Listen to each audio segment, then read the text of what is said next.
নবী করিম সাল্লাল্লাহু আলাইহি সাল্লামের সাহাবীদের মধ্যে একেবারে সাধারণ থেকে সাধারণ সাহাবীও আল্লাহর দ্বীনকে প্রচার করবার জন্য বেরিয়ে গেছেন। তাদের মাধ্যমে শত শত মানুষ মুসলমান হয়েছেন।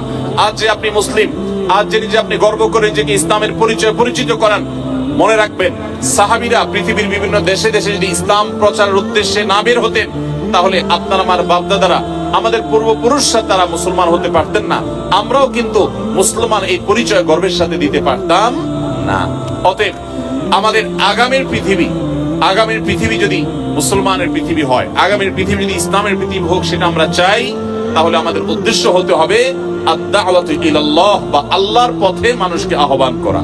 আল্লাহর পথে আহ্বানকারী হব তো ইনশাআল্লাহ।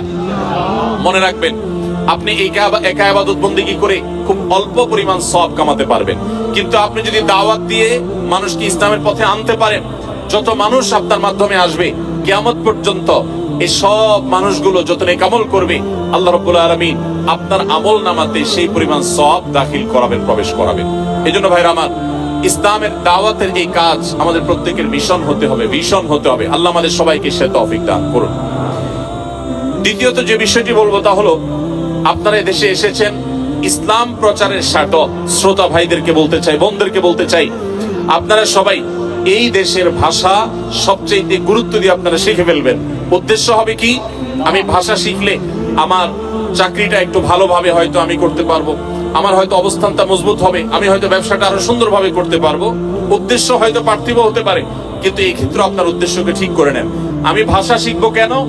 এই কোরিয়ান ভাষা দিয়ে আমি কোরিয়ান ভাইদেরকে, যারা আমাদেরকে তাদের দেশে বসবাস করার সুযোগ দিয়েছে, যারা তাদের দেশে আমাদেরকে ওয়েলকাম থেকে একা যেতে চায় না, তাদেরকে নিয়ে যেতে চাই। আল্লাহ রাব্বুল আলামিন আমাদের সবাইকে, আমাদের এই কোরিয়ান ভাইদেরকে নিয়ে জান্নাতে যাওয়ার তৌফিক দান করুন। আমরা তাদেরকে অনন্ত, তাদের ভাষা আমাদেরকে শিখতে হবে, কারণ তাদের ভাষা শিখলে আমি ইসলামটাকে আমি আমার মতো করে, তাদের বোঝার মতো করে আমি উপস্থাপন করতে পারবো। এই জন্য ভাইরা, আপনারা কোরিয়ান ভাষাটা খুব ভালো করে রপ্ত করবেন। আবার বলছি, উদ্দেশ্য হবে যে আমি তাদেরকে আল্লাহর পথে আহ্বান করব। আমি জাপানে গিয়েছি, টোকিওতে আমি বাংলাদেশি প্রবাসী ভাইদেরকে দেখেছি। অনেক বাংলাদেশি ভাইরা আছেন যাদের হাতে অগণিত জাপানিজরা মুসলমান হয়েছে।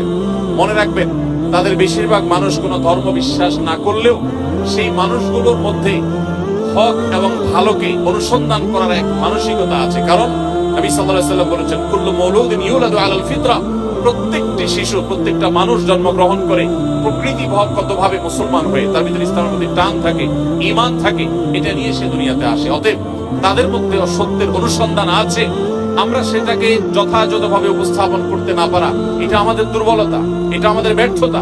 আপনারা জানেন, এদেশের গলিতে গলিতে গির্জা দেখা যায়। আমি আগামী 20, 25, 30, 50 বছর পর এদেশে